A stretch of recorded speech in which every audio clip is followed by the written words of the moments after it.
Ya kita membuat semacam reasoning gitu loh. Ini yang kita tawarkan, ini yang insya Allah dengan basis akademis, basis saintifik, basis pengalaman, insya Allah juga tidak asal-asalan begitu. Nah dari situ saya sampaikan, ini lebih masuk akal. Memang ini adalah satu serangan yang dipesan, yang tidak melibatkan secara organisasi Kominfo. Tapi menurut saya masih memang ini ada data yang ditarget. Data tuh ditarget untuk direlokasi, untuk dihilangkan atau apa? Dihilangkan data tertentu. Karena ini juga menuju akhir jabatan bagi sebagian orang, ya tentu ingin landing secara smooth, ya bersih, seterusnya tidak ada ingin catatan-catatan. Nah sekarang catatannya kan banyak yang didigitalisasi. Memang mengalihkan isu dalam situasi saat ini. Isu apa misalnya? Ya mungkin isu-isu politik ya, mungkin berkaitan pilkada, berkaitan korupsi, timah, banyak yang menyebut itu. Ini Pak, ini itu dari sekarang.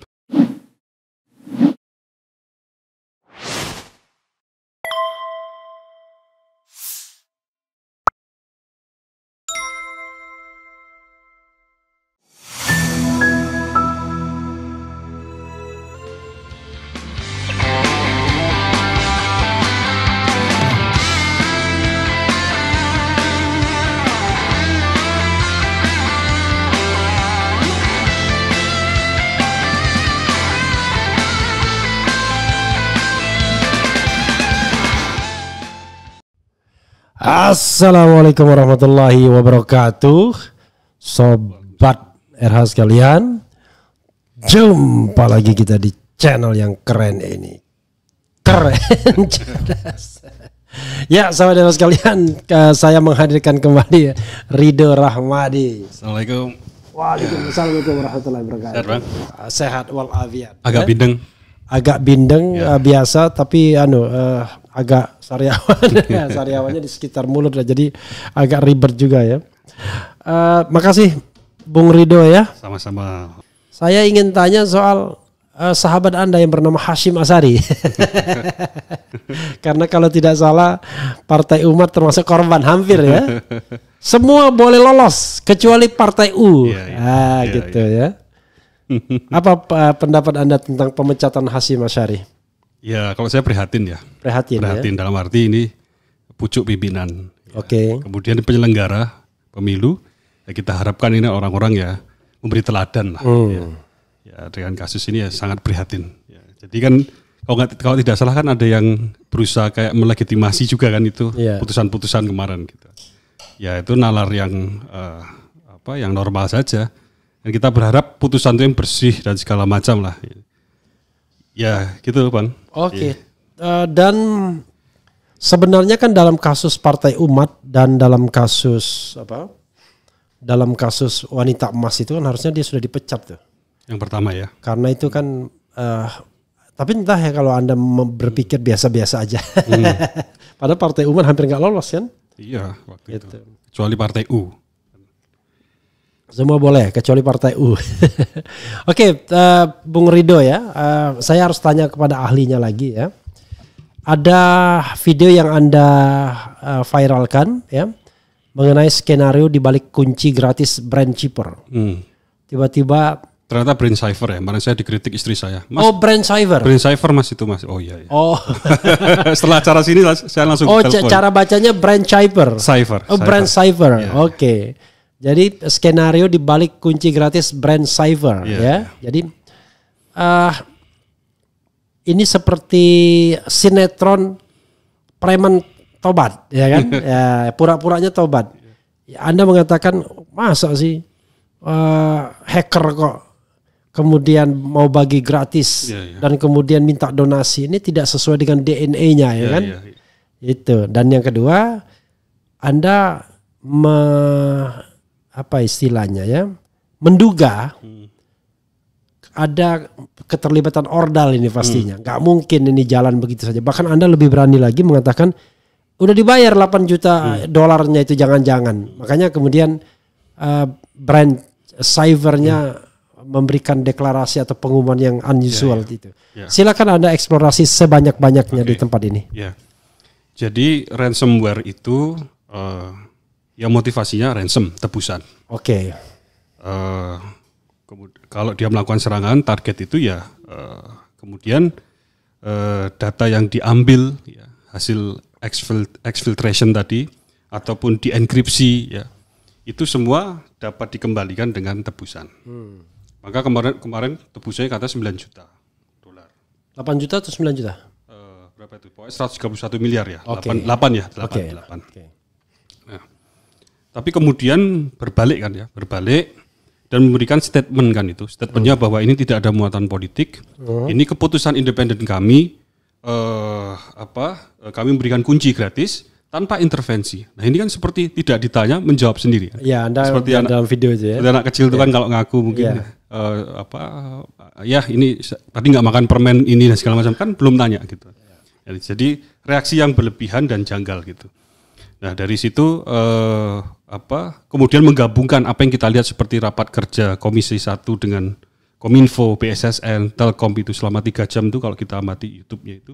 Ini nampak memang dari Kominfo, dari BSSN itu seperti memang kebingungan secara teknis mereka harus apa. Itu yang impresi saya dapat. Sehingga mereka saling lempar kan masalah backup itu. Nah dari sini seharusnya tugas kita ini kan memberikan satu rasionalisasi terhadap situasi nih Bang. Jadi kan kalau ini tanda-tanda musibah, jangan sampai musibah ini dah benar-benar terjadi kemudian kita baru bilang tuh kan musibah itu. Artinya kalau sudah ada mungkin ini tanda-tandanya burungnya udah keluar binatang udah keluar ya kita membantu masyarakat itu karena informasi dari pemerintah juga serba telat menurut saya ya tidak clear ya kita membuat semacam reasoning gitu loh. Ini yang kita tawarkan, ini yang insya Allah dengan basis akademis, basis saintifik, basis pengalaman insya Allah juga tidak asal-asalan begitu. Nah dari situ saya sampaikan ini lebih masuk akal. Memang ini adalah satu serangan yang dipesan, yang tidak melibatkan secara organisasi Kominfo. Saya lihat karena mereka bingung sekali gitu, BSSN, Telkom. Tapi mungkin melibatkan secara personal. Ordal, insider. Insider ini memang biasanya ransomware itu mereka menyewa jasa broker untuk membuka inisial akses masuk ke sistem. Mereka tidak ingin disibukkan membuka akses gitu. Nah, salah satu untuk masuk itu adalah caranya selain melakukan social engineering ya, menipu manusia itu, manusia yang terlibat di server itu, adminnya dengan mengeklik satu link ya. Ya kayak kita ya kalau terima undangan perkawinan atau begitu klik. Phishing kan itu, istilah phishing atau apa itu bisa juga dengan insider tadi. Nah ini yang kemarin kemudian ada 2 berita bahwa di Tenggarai kan ada juga orang dalam, ada berita. Itu untuk membuka. Kemudian masuklah ransomware ini ya. Kemudian dilakukan dia melakukan data exfiltration, diambil, kemudian dikunci. Dari pernyataan mereka kedua itu mereka punya loh data itu. Kan di bagian bawah in conclusion dia bilang itu. Kalau pemerintah Indonesia mereka bilang the second party, maksudnya pemerintah Indonesia Kominfo itu macam-macam dalam arti berusaha recovery sendiri dan menggunakan pihak ketiga.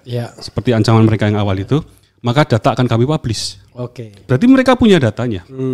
Kemudian yang sekarang diberikan adalah kuncinya. Walaupun janji mereka setelah pernyataan official dari Kominfo bahwa mereka bisa menggunakan kunci ini dan data sudah bisa diselamatkan, kita akan secara permanen menghapus. Nah ini kan too good to be true gitu ya. Artinya ransomware attack ya ransom gitu. Dari 8 juta dolar atau berapapun itu, kemudian sekarang jadi donasi mintanya. Ya menggunakan kripto itu kan tidak mungkin gitu ya. Jadi yang kita cari rasionalisasinya lebih mungkin ya ini memang sebuah pesanan higher profile. Tidak melibatkan Kominfo BSSN tadi secara organisasi, tapi menargetkan data-data tertentu. Satu. Kemudian kedua juga, ya ini yang banyak saya baca lah, ini mungkin perlu kita diskusikan juga, memang mengalihkan isu. Mengalihkan isu dalam situasi saat ini. Isu apa misalnya? Ya mungkin isu-isu politik ya, mungkin berkaitan pilkada, berkaitan korupsi, timah, banyak yang menyebut itu. Ini Pak, ini itu dan segala. Bisa jadi kan gitu. Tapi menurut saya masih memang ini ada data yang ditarget. Data tuh ditarget untuk direlokasi, untuk dihilangkan atau apa? Dihilangkan data tertentu. Karena ini juga menuju akhir jabatan bagi sebagian orang. Ya tentu ingin landing secara smooth. Ya bersih. Seterusnya tidak ada ingin catatan-catatan. Nah sekarang catatannya kan banyak yang didigitalisasi. Jadi khawatir tiba-tiba menjadi temuan dan menjadi alasan ya? Gitu. Karena kalau orang canggih bisa saja percakapan atau apapun kerekam atau apa gitu ya. semasa Sorry maaf, itu datanya data tulisan atau juga ada voice-nya, ada videonya? berbagai macam, Bang. Oke. Kan itu 210-an 11-an instansi. Ya, ini contoh ya. Ada 56 kementerian. Iya. Ya. Ada BSSN di sana. Bayangkan data intelijen tadi. BSN itu badan Sandi dan Cyber ya. Oke. Sandi, Cyber negara gitu. Nah, dalam kemarin masa ribut-ribut PDN itu di waktu yang bersamaan di forum bridgeforum.st itu yang biasa jual data yang bocor ya. Ya. Itu ada data BAIS. Data BAIS. Saya Ya. download sampelnya itu untuk membuktikan benar nggak ini betul. Oke. Ada nama Bang Refli. Wah, ada sedang orasi ada Bang. Iya. Ini contoh ya data. Oke. Data. Jadi laporan intelijen. Iya. Itu Refli Harun ini dalam demo apa itu PA 212 semua yang ini termasuk Pak Amin Rais semua yang itu orasi satu paragraf apa yang disampaikan Bang Refli ada. Oke, tapi Contohnya. bukan demo 212 saya. Demo pemilu, pilek. Enggak, ini yang waktu itu kok perubahan yang Habib Rizik ya. Oh, kalau Habib Rizik saya nggak ikut. Nggak ikut, mungkin yang lain. Salah data intelijen. Ya mungkin ya. Tapi itu ada nama Refli Harun gitu. Oh. Ini diklarifikasi sekarang. Masih ada di komputer saya itu. Ya. Nah, artinya boleh juga di-spill ke saya.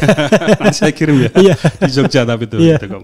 Tapi itu ada data-data itu. Ya, Oke. dalam demo itu masing-masing orasi. Bang Refli perlu mengingat itu. Iya. Mungkin di mana mungkin di itu. Tapi nggak mungkin salah lah. Ini masa intelijennya juga salah. Enggak, kalau orasi 212 itu kalau terbaru iya, saya sering orasi kan kalau terbaru kan. Iya. Tapi semua terkait dengan KPU kemarin kan, penghitungan suara kan. Ya. Saya baca selintas karena Oke, saya oke. buktikan sampelnya betul. Tapi ada sih memang ada kelompok 212 yang melakukan demo juga pemilu dan saya ikut orasi di situ ada. Nah, mungkin itu. Mungkin yang itu. Nah, ini contoh Bang, contoh. Negara ini lucu banget ya kalau dilihat-lihat ya. Bahkan data kepolisian, iya. ada Polri, baru berumur 2 minggu, ditandatangani 20 Juni, sudah bocor. Udah bocor. Tapi ini bukan yang PDN loh, ini ya. Sorry, tapi kan kalau kita lihat, beda lagi ya. Beda lagi. Iya. Artinya ini sama nanti diisi PDN itu kira-kira seperti ini. I see. Imigrasi, Kemendagri mungkin nanti. Bedanya tadi ini hacker benar-benar iseng dia hack lalu dia spill ke luar. Dia jual. Dijual. Tapi kenapa bisa bocor? Ya serangan. Enggak, maksudnya tadi Mas Ridonya dapat gitu-gitu? Jadi biasanya kalau melakukan serangan, dia mengambil data, dia jual. Jual itu kan memberikan sampel. Oke, sampelnya itu yang bisa diambil. Ya, ada BIN juga, ada Inavis, sidik jari, foto. Ada kemarin dalam waktu yang bersamaan. Keren cadas ya, luar biasa ya. Itu ya, jadi ya itulah ya data-data kita seperti itu. Jadi menurut saya memang ada yang disasar, data-data tertentu. Yaitu untuk menghilangkan data. Jejak tadi. Jadi pembersihan menjelang akhir masa jabatan. Ya yang paling rasional itu. Oh, si Ono dong berarti. Ya si Ono. Si Ono. Oke Mas Rido, ada yang mau ditambahkan lagi nggak sebelum kita bacakan beberapa aspirasi Sobat Era sekalian yang barangkali juga pengen tahu gitu. Nah, di video terakhir, ini untuk membuka mata publik. Pemerintah juga kesadaran kita semua. Jadi saya dengan tim lah itu ya. Coba tunjukkan ke masyarakat seperti apa keamanan website pemerintah. Gitu. Ya, ini bukan untuk jago-jagoan, bukan hanya untuk menunjukkan. Ya. Mari kita bangun kesadaran ini harus hati-hati dong. Gitu. Itu tim kita ya di sana. Tim kita itu tim saya. Timnya pribadi atau timnya partai? Tim pribadi. Pribadi, oke. Ya. Oke. Biar jelas pribadi, ya. Oke. Tim pribadi baru kita bentuk lah. Ya. Ketemu personil ini. Itu laporan beberapa web. Oke, kita ambil satu. Nah, ini yang saya publish itu satu contohnya. Oke. Dan itu butuh 2 menit. Cukup 2 menit. 2 menit masuk sampai backdoor. Backdoor itu istilahnya dia punya pintu masuk ke dalam sistem dan bisa menguasai seluruhnya. Mau ambil data, website itu diambil alih, diganti segala macam bisa. Dan itu yang kita lakukan selama 5 menit. Ya, kita deface ya tampilan itu ya hanya untuk ini 5 menit, kemudian kita kembalikan tanpa mengambil apapun.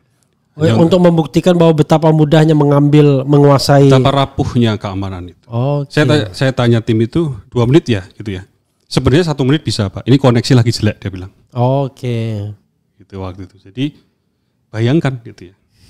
Ini satu web ya. Mungkin keamanan web-web yang lain untuk pemerintahan juga nggak jauh Makanya beda. ordalnya agak gelisah gitu ya, karena begitu mudahnya diambil oleh pihak lain, ya dia sewa aja dulu yang ransomware ini. Ini Bisa jadi. teorinya ya, teori konspirasinya gitu ya. Oke, luar biasa. Sebelum ada yang ditambahkan, coba kita lihat komentar sobat era sekalian. Refli Harun, tolong tanyakan karena saya penasaran. Setiap enkripsi pasti butuh key ya.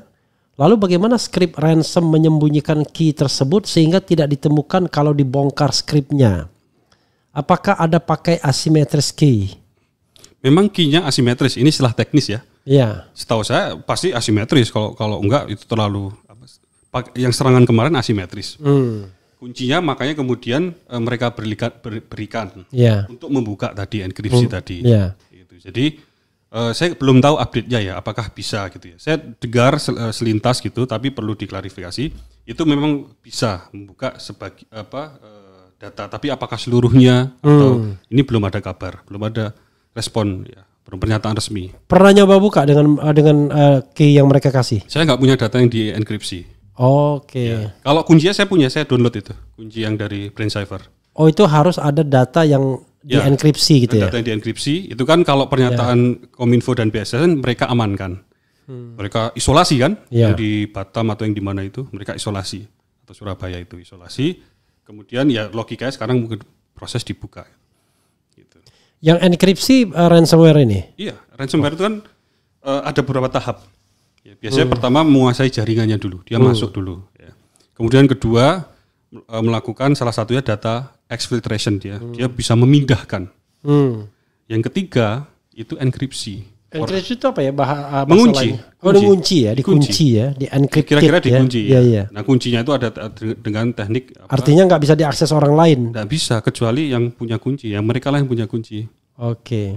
Nah, kemudian nanti menguasai sistem komputer, servernya secara utuh. Itu sama dengan klaim bahwa percakapan Anda di-encrypt ya, di-encrypted ketika WA gitu kan? Ya, misalnya ya. Ya. Entah aman atau enggak itu soal lain gitu ya. Ya, saya sempat meragukan juga lah. Nggak mungkin lah itu. Kalau yang punya web WhatsApp bisa juga decrypt kita itu. Oke. Ini hal lain ya. Iya, oke. Nightclub, Bang, apakah hacker sudah ambil semua datanya? Soalnya katanya datanya itu bisa ribuan bahkan ratusan ribu tera. Apakah si hacker punya resource penyimpanan sebesar itu untuk menyimpan semua data PDN itu? Ini menarik juga. Ya, kalau pengakuan mereka punya. Tapi gini, itu kan yang disampaikan oleh Telkom itu bentuknya virtual machine dia. Layanan per instansi virtual machine ya. Itu memang ukurannya besar-besar tergantung data juga. Ya tapi kalau dengan kecepatan internet sekarang, kemudian resource yang semakin murah untuk simpan ya, storage itu, ya kan mungkin dia bisa taruh di berbagai macam tempat. Jadi ketika melakukan exfiltration itu biasanya memang tidak hanya bisa jadi tidak satu tempat, sebar ke banyak cloud. Gitu. Oke. Jadi kalau kesatuan akan berat juga. Kalau distribusinya ke beberapa tempat dan paralel akan cepat. Oke. Ya. Memang cloud itu banyak ya, yang menawarkan itu. Oh banyak. Banyak ya? Banyak cloud itu, berbagai macam lah. Berbagai macam. Dengan ratusan teras gitu. Ya itu kan masih dugaannya berapa besarnya itu ya.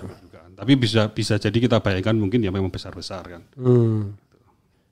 Bagaimana dengan kebocoran surat tentang informasi login VPS oleh pengawal Kominfo? Telkom and Lintas Arta diberi itu ada ternyata pakai password gampang admin. Crash 12345 apa maksudnya nih? Jadi tahun 2022 ada yang upload ke website untuk sharing atau apa kalau nggak salah. Nah ini seperti dokumen login ke server ini. Ya itu bisa jadi benar untuk awal loh. Mungkin ketika proyek itu dimulai biasanya awal ini kan diberikan, tapi kan logikanya kemudian diganti lah. Kalau memang itu kan parah sekali ya gitu. Itu mungkin hanya untuk transisi penyerahan lah gitu loh. Jadi memang betul itu beredar, tapi saya nggak tahu apakah itu benar.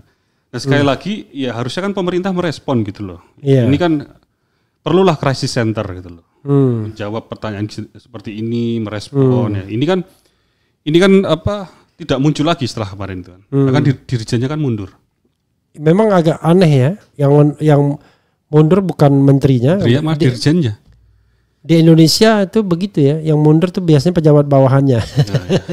Atasnya enggak gitu ya. Atasnya kan memang gue pikirin katanya. Kemudian ini ada yang ini lagi nih mau ngadu-ngadu sedikit lah, tapi bolehlah saya sebutkan. Apa tanggapan Mas Rido yang disindir oleh pakar IT di podcast Bambang Wijoyanto terkait nggak mungkin lah kalau Mas Rido bisa komunikasi kirim email ke hackernya. Apakah yang dihubungi benar hacker gitu? Kenapa nggak bisa? Itu kan dipublish emailnya. Dan itu kan juga hal biasa saja. Saya juga nggak membanggakan, itu hal kecil kok. Saya cuma menceritakan ada alamat email BrainCypher dipublish dan itu hosting emailnya itu adalah cyberfear.com. Itu memang email dunia gelap, untraceable. Ya saya email mereka balas. Katanya juga di komen saya lihat komen-komen itu ada juga yang meng-email dan dibalas juga. Ini hal biasa saja. Dan saya bukan dalam posisi wah terus dibalas ya. Saya hanya menceritakan saya dapat link dark web dari balasan itu menuju statement tadi. H-1 sebelum viral tadi. Saya nggak mengikuti tapi ginilah saya pikir jangan salah fokus lah kalau siapapun. Saya juga nggak pakar-pakar sekali lah. Saya hanya mendalami IT. Tapi kadang kita itu juga saya lihat ya beberapa teman-teman itu terjebak di gimmick-gimmick nggak terlalu produktif lah. Kayak ngadu-ngadu ilmu gitu. Ya, jadi pengen terlihat itu ya bahwa kemarin saya lihat tuh dia melihat statement BrainCypher, tapi ini bukan BrainCypher kan bilang hari Rabu tuh. Ya malah tidak substansi menganggap ini hari Rabu kapan kan itu. 8 tahun lagi dan segala macam. Saya pikir kan masyarakat tuh butuh kejernihan, menjernihkan air yang keruh sekarang. Ya tugas kita membantu. Nah, ini kan yang kita sampaikan mencoba merasionalisasi, reasoning, analitik. Enggak pakai apa cenayang gitu, enggak ahli nujum. Ini kan enggak ngawur juga gitu. Jadi sesama ini yang memahami bidang ini seharusnya juga sesama biskota dilarang saling mendahului. Komplementer lah, konstruktif gitu loh. Tapi email itu benar adanya. Email itu benar adanya. Benar. Palu Gada lagi nih. Kata bocor alus Tempo, pemerintah itu chat hackernya minta alamat dompet kripto untuk membayar bank. Ya, itu saya dengar juga, betul. Nah, kalau melihat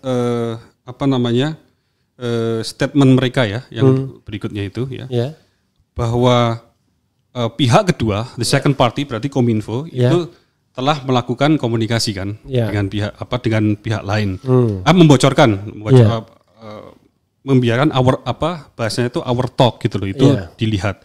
Jadi mungkin benar juga. Ini mengkonfirmasi gitu. Gitu.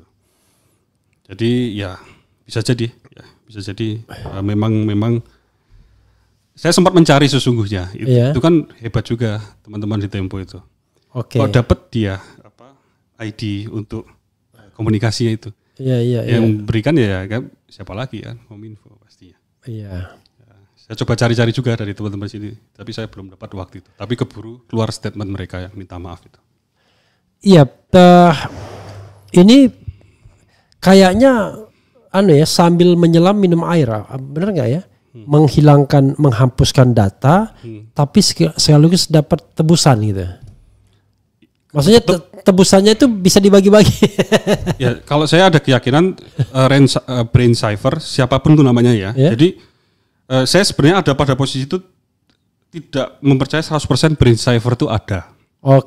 Artinya ini bisa jadi grup baru, kan namanya baru. Saya lihat jejaknya juga baru beberapa inilah gitu loh. Ya mungkin kelompok biasa itu rebranding biasa di dalam dengan teknik lama. Jadi kembali tadi itu sudah menerima gitu. Sudah menerima bayaran entah berapa untuk melakukan ini gitu. Ya, tapi yang saya pikirkan bukan begitu. Maksudnya gini, yang ordal tadi, yang ordal yang terlibat, ya kan kita analisis. Jangan-jangan dia dapat dua keuntungan. Data dihanguskan, kickback dapat dari BrainCypher. Kalau yang dia tugasnya membuka pintu menuju sistem pasti kan dapat. Pasti dapat. Ya, dia tugasnya membukakan saja kan gitu. Dan kemudian dari jauh BrainCypher tadi kemudian deploy ransomware ya Sehingga tadi mengenkripsi data, exfiltration keluar dan segala macam. Mengambil data keluar dan seterusnya. Tapi pintu itu kok saya masih pada keyakinan itu memang dibukakan. Oke, ada ordalnya ya. Jadi itu kan Telkom yang mengelola. Iya. Jadi ya enggak mungkin Telkom enggak punya standar lah. Gitu. Iya, iya. Jadi serangan itu paling banyak memang melibatkan social engineering, Bang. Social engineering itu adalah memanfaatkan khilafan manusia. Iya. Ya mengengineer merekayasa dengan form-form untuk diklik lah. Ya. Iya. Kalau tadi kan analoginya undangan tadi seperti itu. Ya. Oke. Ini kalau dia bilang kalau data intelijen bae pacak diretas, apalagi data wong sipil. Lah bengak nian main koin. Wah ini jelas ini dari hanya orang Palembang yang paham begini ya. Oke. Kebetulan beliau ini juga ada darah-darah sananya juga ya. Lagi nightclub. Jadi memang yang begini sangat teknis ya. Jadi orang-orang tertentu aja paham ya. Harusnya orang ngerti teknis dan profesional semacam Pak Ridho yang jadi Menteri Kominfo. Wah beda lagi ini. Kalau begitu Partai Umat akan berkoalisi dengan Prabowo Gibran gitu ya. Kemudian rame ya Pak. Itu si Yasona Lauli memindahkan datanya ke Amazon. Apakah itu bisa diambil asing datanya disimpan di luar negeri? Nah, ini apa lagi ini? Ini Bang, jadi ya. Pasca PDN itu bermasalah, salah satu respon itu kan berusaha menyelamatkan data masing-masing kementerian. Oke, cari selamat masing-masing lah. Ya, Kumham ini, itu saya juga agak ini artinya menyayangkan juga gitu. Yaitu masang di AWS kan, Amazon, itu milik Amerika. Oke. Data Kumham gitu kan. Iya. Jadi secara data teknis mungkin terselamatkan, aman. Tapi secara isi data bisa dibaca semua berarti kan sekarang gitu. Oke. Rahasia-rahasia apa yang ada di Kementerian Hukum dan HAM itu. Ini kan sama analoginya ketika kita mengkritisi KPU waktu Pilpres kemarin, data-datanya dipasang di Alibaba ya. Kan secara aturan enggak boleh. Setahu saya ya, pokoknya harus yang sebisa mungkin di dalam negeri atau seperti itu. Dan kita mampu kan gitu. Lah ini malah di luar Amazon. Ya, jadi istilahnya keluar dari mulut buaya masuk ke dari mulut harimau ke mulut buaya. Tapi begini, ada nggak orang itu seperti penyewaan gudang itu, nggak mau tahu itu isinya apa, dan dia tidak memiliki, pasti punya ya. Amerika itu kemarin saya sampaikan ketika masa KPU kemarin ya. Jadi Microsoft saja itu menerima puluhan ribu request akses data dari pemerintah mereka. Ini negara liberal Bang. Bayangkan negara komunis sosial ya, yang lebih represif lagi Bang. Negara liberal saja itu perusahaan sekelas Microsoft, apalagi yang kecil-kecil startup atau itu dihujani puluhan ribu request untuk lihat data. Google segala macam itu ada datanya, bisa dicari. Mereka publish kok, mereka menyampaikan, bahkan ada angkanya request pemerintah itu berapa untuk melihat data itu. Oke. Jadi tidak menutup kemungkinan mereka dengar kan intelijen mereka, Kumham Indonesia pasang di AWS. Pasti kan punya kepentingan juga mereka kan. Itu sama cerita lelucon waktu September 11 kan. Selain menara kembar juga Pentagon kan. Kemudian kedubes China mengucapkan belasungkawa atas serangan ke Pentagon juga. Dia bilang, tetapi tenang kalau mau, dia menyesalkan mungkin kehilangan data, tapi dia bilang tenang kalau butuh recovery datanya, kami semua punya kopinya. Gitu. Karena mereka paham betul ya kopi data itu adalah siapa pegang data dia jadi raja ya. The new oil ya, yang megang data, megang masa depan dan seterusnya. Oke.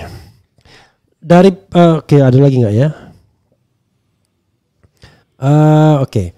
Jadi dari kejadian terakhir ini apa yang ingin Bung Ridho sampaikan sebagai sebuah refleksi gitu ya, dengan sistem keamanan data yang tentu kita udah bicara tentang serangan yang tidak lagi konvensional ya. Jadi mari kita sudah saatnya lah menyadari ya, pentingnya kita punya pertahanan, ya, sisi keamanan. Ya, kalau saya bahasanya kalau jadi satu ya kedaulatan digital. Gitu. Masalah terkait dengan keamanan ini, ya ini kita berikan contoh kemarin. Selain contoh PDN ini, ya ini kan PIL Pahit juga kan gitu. Kemudian nanti bisa dan yang lain-lain. Ya. Selain PDN kan banyak dijual kemarin yang saya ceritakan tadi. Ada apa? BIN, BAIS, ada Inavis, segala macam. Nah ini harusnya sudah jadi peringatan lah, ya, keras untuk kita, untuk mari berbuat sesuatu, ya, mengantisipasi jangan sampai terjadi lagi. Nah ini kan harus ada usaha bersama, Bang. Jadi harus ada inisiatif dari society, ya, harus ada goodwill, political will dari pemerintah, DPR, terutama pemerintah yang kita titipi resource, ya, SDM dan anggaran yang tidak kecil kan untuk pemeliharaan server sampai 700 miliar per tahun, ya per hari kan 1,9 miliar itu bisa pakai fitur keamanan yang paling top, itu bisa dibeli, pakai hire orang-orang yang cerdas bisa. Artinya mari ya gunakan seluruh resource ini itu secara bijak dengan knowledge yang pas, yang mumpuni, ya sehingga ini semua bisa dilakukan dengan baik. Keamanan tadi bisa dihadirkan dan segala macam. Intinya membangun kedaulatan digital tadi. Bisa nggak ya kalau misalnya kita berimajinasi, kayaknya ini memang akhirnya masa jabatan nih terkait dengan pemilu-pemilu dengan macam-macam data yang kemudian akan berbahaya kalau kemudian ini terbuka, karena itu perlu diamankan gitu. Ya setahu saya ini untuk diklarifikasi ya. Setahu saya data Bawaslu itu Bawaslu termasuk yang di-host di PDN ini. Ya, entahkah yang masuk terdampak atau enggak. Artinya kan kecurangan-kecurangan pemilu kan datanya juga di situ. Jadi menghubungkan ke tadi ya sangat relate lah gitu. Kalau kita mencoba merasionalisasi ya, mungkin kecurangan pemilu dan segala macam yang ingin dihilangkan jejaknya, yang itu semua digital. Padahal orang Indonesia nggak begitu kuat rasa ingin tahunya ya. Yang kuat itu orang bule, orang asing ya. Artinya kalau dia punya data, orang Indonesia bisa cuek aja dengan data, tapi orang asing melihat data itu sesuatu yang luar biasa ya. Oke, luar biasa ya. Memang saya malah khawatir jangan-jangan ya. Apa konteksnya ya bilang alhamdulillah itu sampai ditegur DPR gitu? Oh, itu ketika menyampaikan bahwa alhamdulillah serangan ini non-state actor. Oke. Tapi yang terlalu dini. Bagaimana menyatakan ini non-state actor? Iya. Ya harapan saya juga bukan gitu. Ya gitu. Tapi kan ya itulah yang ditegur ya. Dua-dua itu kan bukan pilihan bagus ya. State actor lebih mengerikan mungkin, non-state ya ini. Tapi itu yang ditegur setahu saya. Enggak pas lah itu. Pakai alhamdulillah. Soalnya kata alhamdulillah dipakai juga oleh yang ketua sana yang baru dicopot. Alhamdulillah juga. Jadi dua alhamdulillah bermasalah ya. Luar biasa. Coba kita lihat lagi ya. Memang susahnya kita di era yang orang nggak paham. Jadi kalau orang-orang yang bisa digital, dia enak bener dia ngerjain kita. Nah ini ada yang orang mengatakan soal duit ya. Data EKTP kan berisi retina dan sidik jari kita dan bocor. Itu gimana Bang? Kan HP kita kan dan akun e-banking juga verifikasinya dengan sidik jari. Ada solusi nggak penggantinya apa? NFC atau token atau gimana? Ya harus ada solusinya ya. Kalau sekarang kan harus ada solusinya. Solusinya apa? Ini harus kita lihat ya alternatifnya. Mungkin saya nggak bisa menjawab konkret sekarang. Tapi itu bagus sekali. Ini harus kita sadari kalau Inavis bocor. Kan bocor memang, ada sampelnya, sidik jari, foto ada. Itu kan berarti bisa digunakan untuk membuka aplikasi, membuka HP, banking kita dan segala macam. Ngeri banget deh. Sangat. Inilah yang kita takutkan Bang. Maksudnya kenapa dia nggak nyolong-nyolong dari bank-bank itu aja? Langsung itu, ya mungkin nggak ini ya, nggak semudah itu kalau langsung ke bank. Pertahanannya mungkin jauh lebih kan kalau bank. Tapi kalau ini kan dia masuk sebagai istilahnya seperti valid account, ya seperti orang biasa, orang pemiliknya kan menggunakan sidik jari yang Oke. dia dicuri tadi. Yang diambil nasabahnya ya. Iya. Dan bank juga nggak ngerti siapa yang. Nah ini dikira membuka nasabah. Secara sistem kan nasabahnya yang masuk. Iya. Operasi di jari dia. Iya. Ini memang harus ada mitigasi ini. Ini loh Bang, kita Parah banget ya. kita sekarang kalau Pak BW kemarin bilang luluh lantak dong kita Mas. Sekarang kita tuh seperti ini kondisinya kan. Belum nanti kemarin sudah mulai tuh bermunculan. Kok saya sekarang dapat informasi-informasi aneh. Terus ada yang merasa akunnya itu terganggu dan segala macam. Mereka menghubungkan dengan PDN gitu. Iya. Dan data-data masyarakat ini sudah terpublikasi. Itu yang kekhawatiran kita gitu. Di depan ini publik mereka bilang akan memberikan kunci, enggak gini segala macam. Mereka punya datanya kok gitu. Anytime.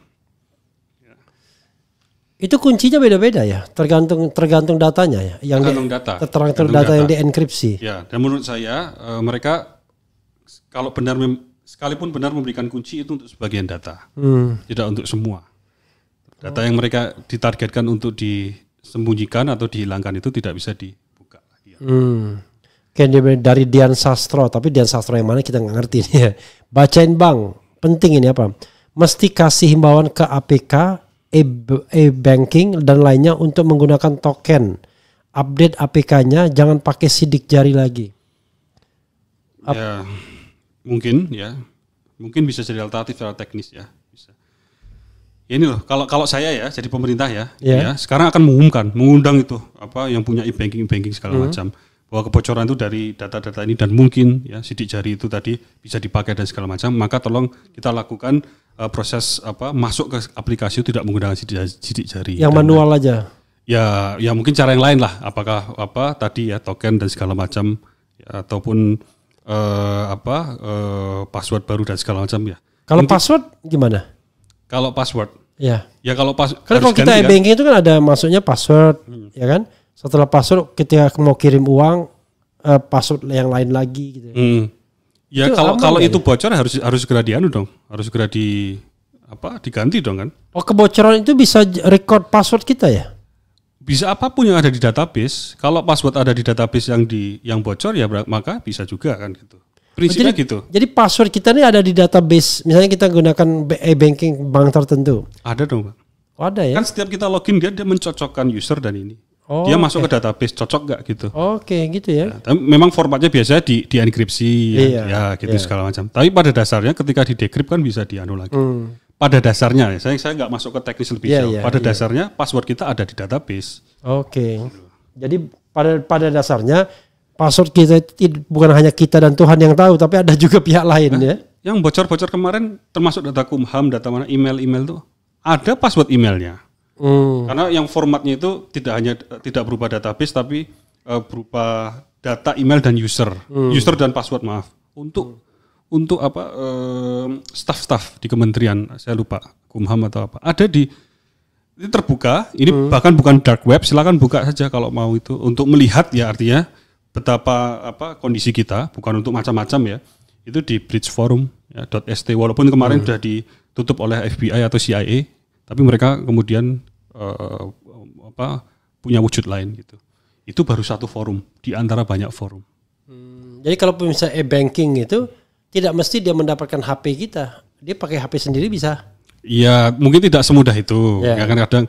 Tapi prinsipnya dia punya user dan password kita. Prinsipnya dia bisa melakukan. Ya, tapi kan e-banking kan kalau ganti HP tidak semudah itu juga. Iya. Oke. Ya, saudara-saudara, kadang-kadang bank juga bicara bahwa mereka aman kan, selalu begitu kan? Itu yang di video saya itu kan ada, kalau nggak salah screenshotnya. Kemarin saya ambil BTN, BSI kemarin, yang belum lama ini.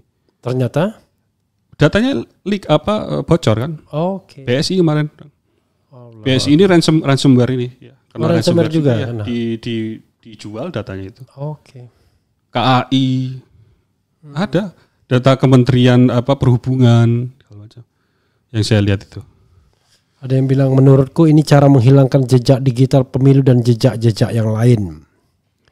Kalau fitur keamanannya super canggih pun kalau orang dalam yang pegang kunci gemboknya terlibat rasanya susah juga ya. Itu tadi insider tadi Bang, itu yang paling ya mau sepanjang-panjangnya passwordnya secanggih-canggihnya kita punya sistem. Kalau dia adminnya menyerahkan, membukakan ya wassalam. Kalau dia Kan? hafal. Ya.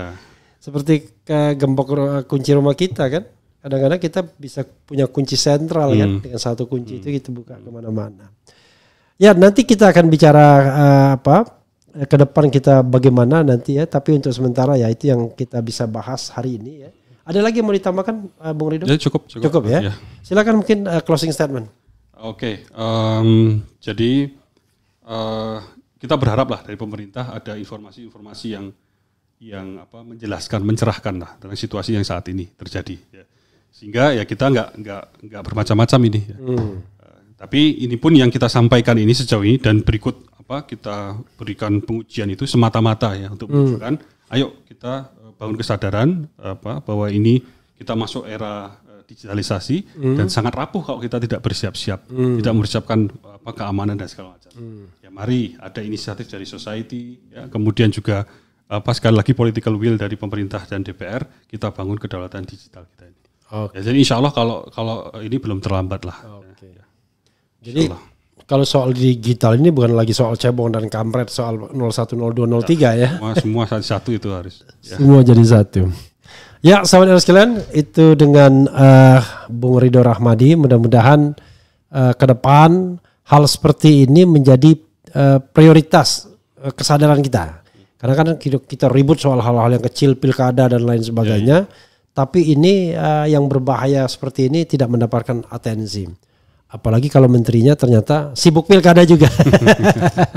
Malah ribet jadinya ya. Tidak sibuk mengamankan data yang ada. Itu saja. Wassalamualaikum warahmatullahi wabarakatuh. Waalaikumsalam warahmatullahi wabarakatuh.